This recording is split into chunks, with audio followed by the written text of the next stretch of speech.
Da da da da da. Da da da da da. Da da da da da. Humanity has been fighting AI in the movies for decades, and along the way, it's given us some great movie bad guys. Whether it's HAL 9000, Ultron, or the T-100, audiences just can't seem to get enough of the fight between man and machine. I'll be back.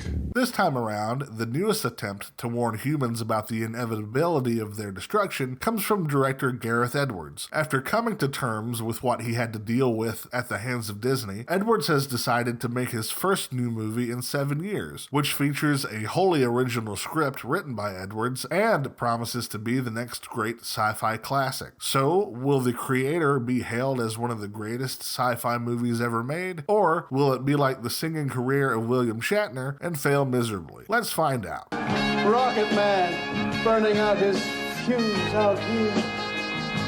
Alone. So the movie takes place in the year 2070, 15 years after a nuclear warhead was detonated over Los Angeles by rogue AI, killing over 1 million people and finally fixing their homeless problem. Since then, the United States has banned all AI in its borders and has been at war with an AI-friendly part of the world known as New Asia, which is not to be confused with Happy Asia or Taste of Asia. Desperate to end their eradication, the AI of New Asia create a new superweapon that can turn the tides of the war, and that's where former Special Ops soldier Joshua comes in. With the threat of the new AI weapon looming, he is recruited once again to use his skills to find the weapon and destroy it. But there's just one problem. The weapon is a small robot child, a first of its kind who is destined for greater things after the war is over. And after Joshua sees that the child could help him find the whereabouts of a lost loved one, he decides to take the child with him and abandon his mission. And when the movie's over and the final shot has been fired, the movie we get is very good.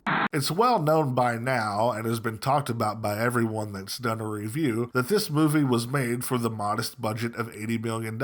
And for once, you get to see where every dollar of that budget went. The production of this movie is on a whole new level of excellence. From the cinematography, the directing, the sound design, the set design, the CGI effects, all of them are top notch. As I mentioned in my review for Talk to Me, it's not about how much money you have, but what you do with the money that you've been given. And it's refreshing to see a budget like this being used in such an efficient way in order to help the movie look as good as possible, instead of having a director make excuses for it after the fact. The acting across the board is great. Everyone delivers a solid performance. Of course, the two standouts are the leads. John David Washington as Joshua brings a lot of heartache to the role, and he perfectly captures the feeling of a man desperate for answers, who has grown used to the fact of being alone, but now refuses to give up at the chance of being part of a family again. And of course, the talk of the town is 9-year-old Madeline Univols as the weapon Alfie. This is her first on-screen appearance, and she has to do stuff on camera that a lot of seasoned actors can't do. She brings a lot of heart and innocence to this role, as well as a lot of the emotional elements to the movie as well. She really is quite spectacular. I don't want to say Oscar nomination just yet, but if her name did end up on a list, I wouldn't be surprised.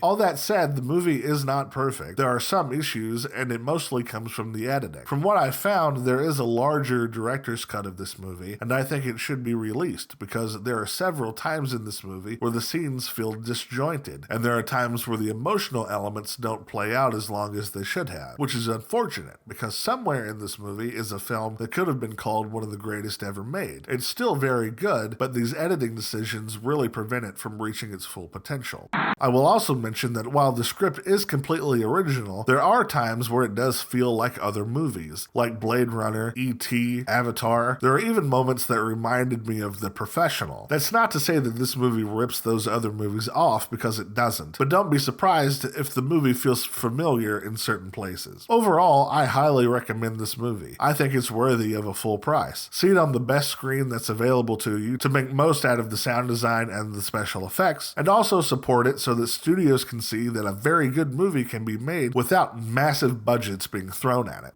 Well, that's it for this one, guys. Have you seen The Creator? What did you think about it? Leave a comment below, let me know. As always, thanks so much for being here, and I'll see you next time.